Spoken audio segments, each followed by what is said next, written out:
नमस्कार सभी को।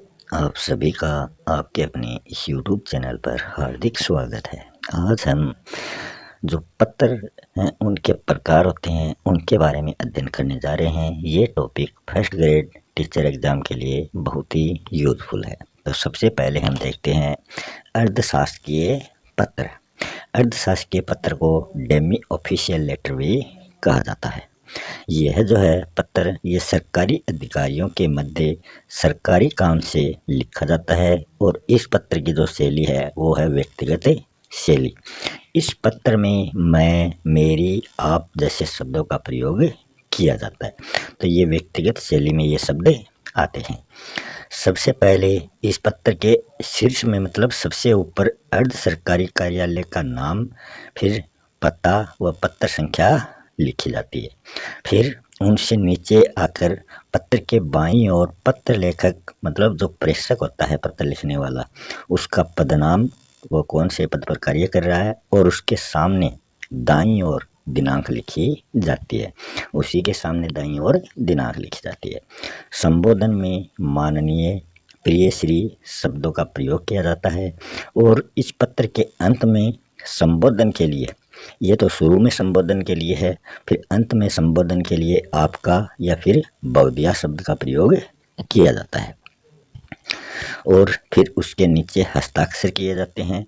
और फिर इसके ऊपर बाईं ओर, हस्ताक्षर के ऊपर बाईं ओर सप्रेम मंगल कामनाओं के साथ जैसे शब्द भी लिखे जाते हैं। और सबसे अंत में बाईं ओर पत्र पाने वाले का नाम मतलब जिसको पत्र भेजा जाता है उसका नाम पत्र के अंत में बाईं ओर लिखा जाता है। और फिर उसके नीचे उसका एड्रेस लिखा जाता है। ये जो अर्थशास्त्रीय पत्र है ये एक अनौपचारिक पत्र होता है। फिर है विज्ञप्ति। विज्ञप्ति क्या होती है कि जो रिलीज कि किसी खास समाचार को व्यापक रूप से प्रचारित करना ही विज्ञप्ति कहलाता है। जैसे आजकल आप देखते हो जो न्यूज़पेपर होते हैं, समाचार पत्र होते हैं, उनमें जो विज्ञापन आता है यही विज्ञप्ति होती है। इस जो इन पेपरों के अंदर विज्ञप्ति ये प्रकाशित की जाती है। और जो विज्ञापन एडवर्टाइजमेंट होते हैं मगर ये उनसे भिन्न है, ये विज्ञप्ति होती है। प्रेस कम्युनिक का अर्थ क्या होता है? इसके दो भेद होते हैं विज्ञप्ति के, एक तो प्रेस कम्युनिक विज्ञप्ति और एक होती है प्रेस नोट विज्ञप्ति।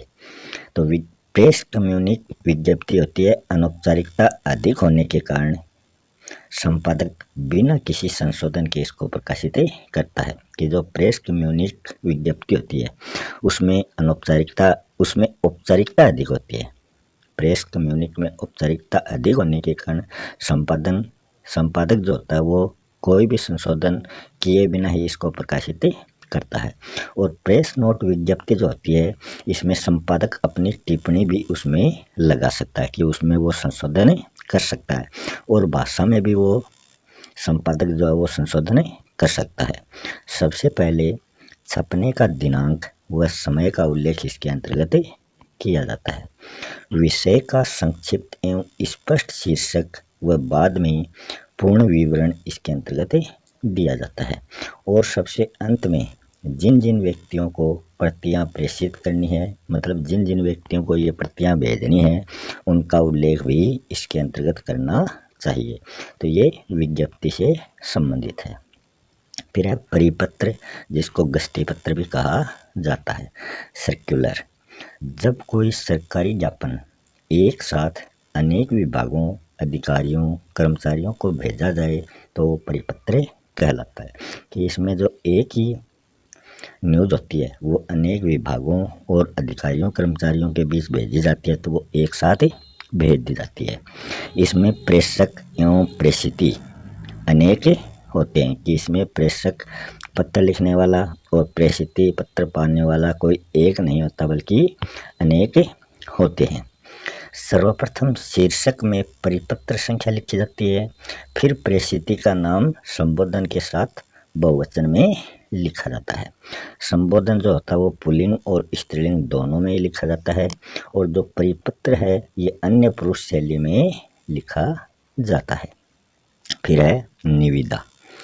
निविदा मतलब टेंडर। सरकारी व गैर सरकारी, कि जो सरकारी हैं या फिर जो प्राइवेट हैं, उन कार्यालयों की दैनिक आवश्यकताओं, समान आपूर्ति या निर्धारित कार्य पूर्ण करवाने के लिए निविदा प्रारूप के माध्यम से प्रस्ताव आमंत्रित किए जाते हैं, कि चाहे वो गवर्नमेंट हो चाहे वो प्राइवेट हो, इन कार्यालयों में समान आपूर्ति के लिए इनके माध्यम से प्रस्ताव आमंत्रित किए जाते हैं। निविदा का जो उद्देश्य है वो है सही दरों पर गुणवत्तापूर्ण कार्य कराना, कि इसमें जो दरें हैं वो निश्चित कर दी जाती हैं और उन दरों के माध्यम से कार्य पूर्ण किया जाता है।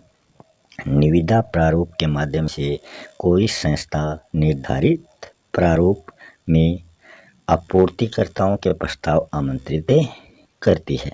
फिर है ज्ञापन। ज्ञापन को स्मृति पत्र भी कहा जाता है, इसको अंग्रेजी में मेमोरेंडम कहा जाता है। इसका अर्थ होता है ज्ञान कराना, कि किसी चीज़ का बोध कराना, ज्ञान कराना। कार्यालय आदेश की तरह ये होता है और ये भी दो प्रकार का होता है, सामान्य ज्ञापन और कार्यालय ज्ञापन। सामान्य ज्ञापन में प्रेषक जो है वो सामान्य अधिकारी या निजी व्यक्ति होता है, जबकि कार्यालय ज्ञापन में जो प्रेषक है वो सरकारी अधिकारी होता है। ज्ञापन में सर्वप्रथम कार्यालय का नाम, फिर ज्ञापन संख्या, फिर दिनांक के बाद बीच में ज्ञापन शीर्षक लिखकर रेखांकित कर दिया जाता है। संबोधन व स्वनिर्देश ज्ञापन के अंतर्गत नहीं होते और ज्ञापन की जो रचना है, इसका जो लेखन रचना है वो अन्य पुरुष शैली में की जाती है और ज्ञापन के अंत में बाईं ओर प्रेषित का नाम, पद और पता लिख दिया जाना चाहिए।